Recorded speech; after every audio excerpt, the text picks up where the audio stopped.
Hello, everyone, and welcome to The Spiritual American. My name is Dr. Ann O'Hare, and I'm your host. And today we will be talking about the mind again, but this time we're going to talk about mastering the mind or becoming the master of the mind. Wonderful topic. So before we get started, please consider like, sharing, and subscribing. As you know, this helps us to get our content out to more and more people. And of course, please consider sharing with your friends and family as well. So the first thing that's on my mind is when I say master, let me make clear what I mean by master. I don't mean master like with force or master with violence or master like I'm better than the mind. I'm not better than the mind. I need the mind. How else am I going to experience anything? Don't we experience things in our mind? So if you look at the conversation, the other episode, all about the mind, it really goes into what is the mind, how does it work, what does it do, and everything. But today, just for the sake of this conversation, I'll just recap it briefly. So the mind is our field of experience. And how do I know that? You can have 3 siblings living in a home, and something happens in the home. And if you talk to each of the 3 siblings, you will get a different account from each one. Maybe some of the details will be the same, but the unique perspective of each of us is different. So that's very important to understand when we start looking at spiritual practice and start thinking about using our mind. We need to understand that I am a unique being. There's no one like me. No one can help me in my mind. No one. I have to help myself. This is why sometimes when people start meditating, they get discouraged because they sit down to meditate and they feel like, okay, I'm going to feel more peaceful. I'm going to help myself. And then their mind goes crazy while they're sitting there trying to meditate and they think, well, I guess I can't meditate. That's unfortunate because the mind needs our attention. The mind is suffering. The mind is not disciplined. It's all over the place.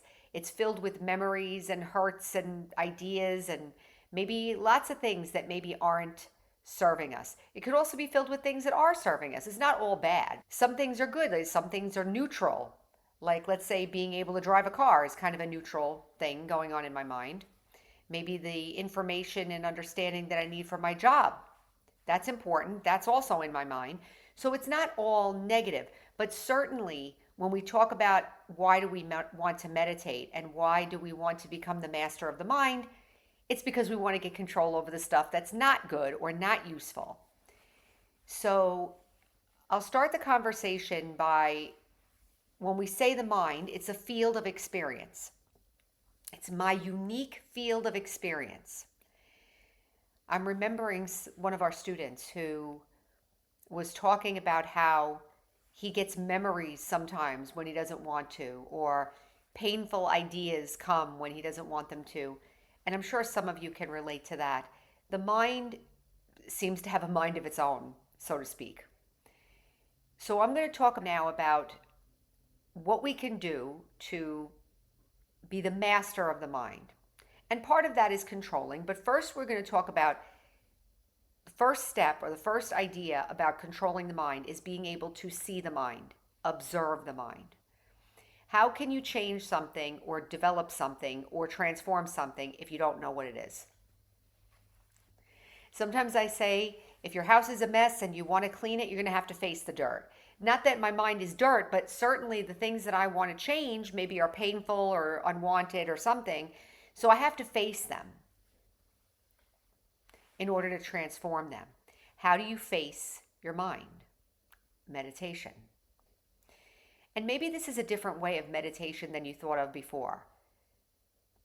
You know, meditation, sometimes they say, okay, I'm going to visualize or I'm going to use a mantra. And it's fine because even the use of a mantra, the whole context of using a mantra or a word or a phrase that's going to get you into an experience is that that word and phrase acts as a trigger for you to get the experience. That's fine. Same thing with a visualization. You can use a visualization to trigger the experience that you want. And that's fine. In this case, I'm talking about using meditation as a method to see the workings of your own mind. What happens when I start watching my mind? So yesterday we had a class, and I was saying, just like I just said, that you sit down to meditate and you have a good idea and you have a good attitude, and you sit down there and your mind's going crazy. You can't focus. I'm thinking of this thing to do, that thing to do, what happened last week, what happened yesterday, what's going on, what am I going to eat, what's going on with my body, and so forth is all going on, and I'm not really peaceful, and I'm not really paying attention to the meditation that I have playing in front of me. I'm fidgeting in the chair. I'm wondering how long do I have to do this? All of that is going on in my mind. Sometimes when we sit to meditate, it's so chaotic that the thought is, oh, forget it, I'm not doing this. So for those of you out there that are like that, the first step of mastering the mind is having the courage to look at it. And not just look at it any old way, because you can look at it with a judgmental, critical, self-critical attitude. I can't believe I'm thinking about this. Why can't I meditate? What's wrong with my mind? What's wrong with me? No. That's not the kind of observation we're looking for. We're looking for what I sometimes call merciful self-observation. Merciful self-observation. What's mercy? Mercy is, I'm a little bit detached. I have some distance. I have love, like I care. And I understand what's going on. So, merciful self-observation. I'm watching my mind. I'm watching it go here and there. I'm watching.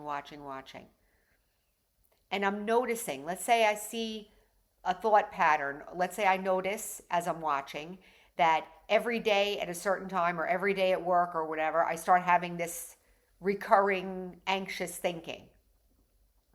And then I can look at that. Maybe when I'm calm and at home and peaceful, I can look at that and say, wait a minute, let me take another look at that. What's going on there? Maybe I can realize why I have that. Maybe I can trace it back to another incident, or maybe understand how long it's been there. What is it all about? And maybe, so we call that looking at it, like broadening my view of it. When I broaden my view, like the past, present, and future of it, once I start doing that, you'll see it starts to dissipate. There's some science out there that talks about when you start observing something, it automatically changes. We had that thing with the water crystals scientific experiment. I believe there was one where they had just the fact that they were being watched started to change. And then of course they used different emotions and stuff, and it changed the crystals. So just watching and with the merciful self-observation, I care, I want to get better, and I'm not reacting. I'm a little detached, I'm a little bit neutral, and I'm watching. I'm trying to get an insight, and I'm trying to understand it. I'm trying to understand what's going on. So the first step to mastering the mind is observing. Merciful self-observation. I want to get better. It takes courage. Maybe you have some traumatic experiences in there. Maybe there's anxiety, maybe there's depression, maybe there's all kinds of things in there. We had a student yesterday who said that she started meditating and she was depressed, like she had depression, and she got off her medication just from meditating. When we start watching, it starts to change. So that's the first step, is seeing it, being able to watch, observe, understand, and care with a little bit of detachment. Merciful self-observation. That's the first one. The second one, once we do that for a while, and the feelings and everything inside start to feel like, okay, she's not going to attack. It's not the end of the world. I'm starting to feel a little more comfortable with this daily practice of meditation. Then you can start looking at discipline and a little bit of what we call check and change. What's check and change? I'm in the practice now of watching my mind. I haven't changed anything yet, but I've been watching. So I know, and I'm trying to understand, and I'm starting to understand my feelings. I'm starting to understand my thoughts. I'm starting to understand the patterns of behavior and where they come from and what's going on with me. So now I'm starting to notice that on a regular basis. I'm starting to feel comfortable with that. And now I'm going to say, okay, I'm ready to start changing something. I want to change this now. I don't want to be like this anymore. I actually want to change it. So this is where we start doing a little bit of transformation, or like I said, check and change. So in the middle of a situation, you may become aware, because you're used to observing now, you may become aware that, oh, I feel upset now. Oh, I'm feeling that upset feeling again. Well, maybe I don't want to automatically go with the upset feeling. Maybe I want to check it. Okay, I feel upset. Why do I feel upset? All right, in the moment, why do I feel upset? Well, I feel upset because I'm a little jealous, or I feel upset because I still have some residual discomfort around this person. Okay, well, then I can change. I don't have to sit with that feeling. Maybe I can remove myself from the situation. Maybe I can change my thinking. Maybe I can do something different in that moment. So I'm going to change. In this case, the example of having hurt feelings, I'm a big proponent of do whatever you have to do to make yourself feel safe so that you can look at it. I feel really strongly about this. I'm going to take a little detour for a second. I don't know how many of you out there are like me, but I spent a large portion of my life focusing on what other people are doing and trying to respond or react in a way that would keep them happy or keep them liking me or keep them close or whatever. So I became basically a vacuum, like nothing inside, no self, pretty much. I was always just focusing on what everybody else is doing. And of course, what was that like? I would change for them. Because I'm always reacting to everybody else. When I started doing meditation, I started realizing that I didn't know how to get in touch with my own feelings. I didn't know what I wanted or who I was or what I really felt was important. I had to discover all of that. And it wasn't easy, because then all of a sudden everything felt painful. Family, work, everything was painful. Why? Because now I'm trying to wake up out of what I was doing and I'm trying to change it. Does it change overnight? No. But if any of you are like I was, I'm saying if you want to change and you want to get better and you're trying to become the master of yourself, but you're really starting from a place of zero, like I don't have any clue, I'm going to say, please take care of yourself. If you feel uncomfortable, do whatever you have to do to make yourself feel safe. What does that do, by the way? That means that you're telling yourself, I'm here for me. I'm here for you. You're telling yourself, I'm here for you. You're sticking by yourself. I'm talking about emotional life here now. This is not intellectual, because if I can check and change my thoughts or whatever, but the thoughts are not going to change. If I'm sitting in a room with a bunch of people and I feel really uncomfortable and I haven't been able to distinguish out why I feel uncomfortable, I'm here to say sometimes it's okay to remove yourself from the situation temporarily, because you have to feel safe in order to be able to see what's going on. I hope that made sense. So you do this self-observation. As you get stronger, you're going to realize more and more of what is uncomfortable and what's not working. As you're doing that, take care of yourself and learn little by little how to check and change. Here's another example of check and change. I, as you probably can guess, like to talk, and I've been a big talker, and sometimes I get excited about what I want to talk about or what I think is important, and that's why this podcast is great for me, because I'm here sharing what's there, and it's a wonderful way for me to use that personality trait. However, that personality trait was being used everywhere. No matter what, no matter if the person wanted to hear it, no matter if I'm interrupting the meeting, no matter if I'm in a meeting and I'm sucking up all the oxygen and nobody else gets a chance to say anything. So you see how that personality trait that's not necessarily bad, if you don't have any control over it, it can cause disruption in different circumstances. So I was like a bull in a china shop, right? Too much force, too much talking, too much excitement, too much. They say reading the room. I don't know. Sometimes people use that as an attack, read the room. But yes, we need to read the room. You need to be able to read the room. But let's say you have behavioral tendencies that you never checked before. Maybe I'm passive aggressive. Maybe I talk too much. Maybe I'm insensitive. Maybe I'm whatever. Maybe I never looked at that before. So for me, with this talking, it's taken me a long time to pull it back, because the excess talking and the excess is really covering up insecurity. Like, I don't feel comfortable with silence. I don't feel comfortable with being alone. I had to understand some of that and work on some of that. And little by little, I'm becoming quieter. Not on purpose. It's not by force. But this check and change, I've been using that to transform that personality trait. It's not going away completely. Obviously, look at this. This is a perfect opportunity for me to use it. But now I'm able to check, is this a good time to use this? Maybe not. Maybe. And then if it happens, then afterwards I can say, well, wait a minute. Maybe that wasn't good. I can see it. So you see how I'm observing self-observation, but then also I'm observing my behavior. I'm observing the situation. How did it work? Later on, when I feel safe and I feel comfortable, I'm able to review it. So I'm teaching myself. I'm becoming my own teacher. So you have to observe the merciful self-observation, get used to that, then a little bit of discipline. Check and change. What's going on and how am I going to change it? Finally, after the check and change for a while, you'll start to have moments where the mind is actually cooperating. This takes a long time. So I'll give an example. In this Raj Yoga practice, there's two aspects of it.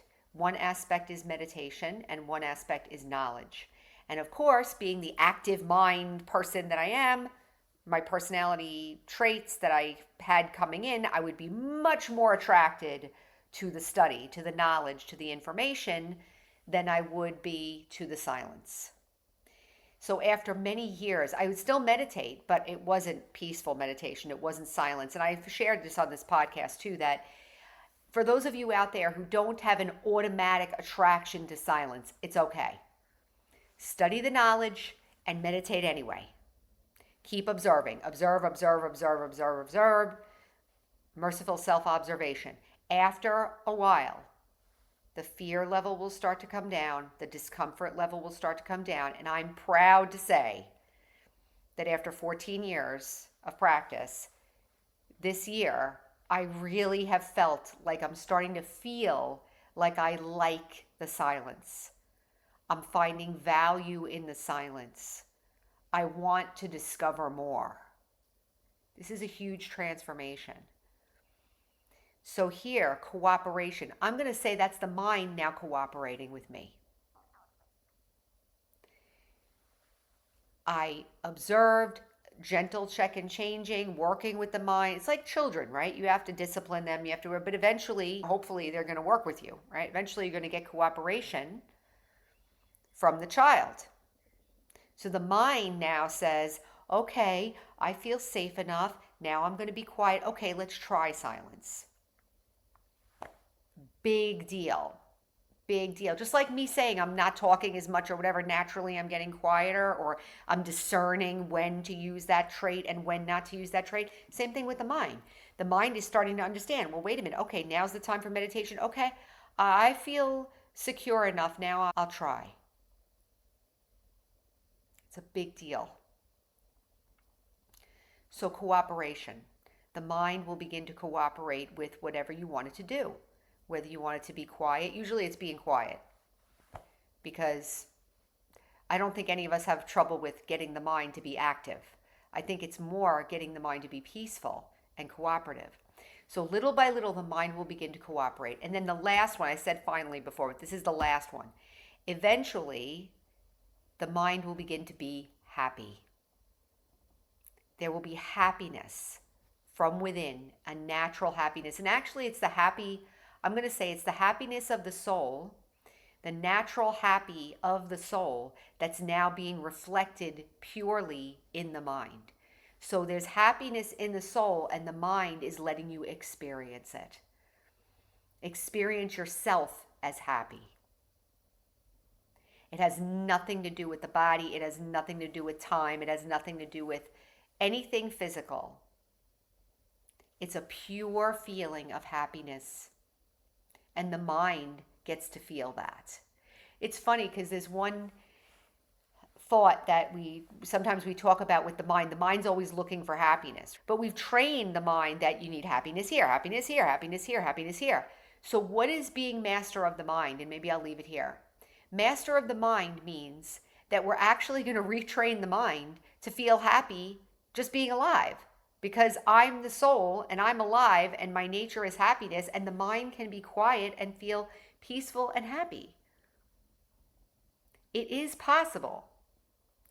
So the merciful self-observation, understanding, discipline, check and change, all gets all of the unprocessed feelings processed, gets maybe some ideas or belief systems that we had. Maybe we don't believe in them anymore. Maybe we're able to change them and so forth. We do some of that work. We must do some of that work because we've been going along and we wonder why the mind is going crazy.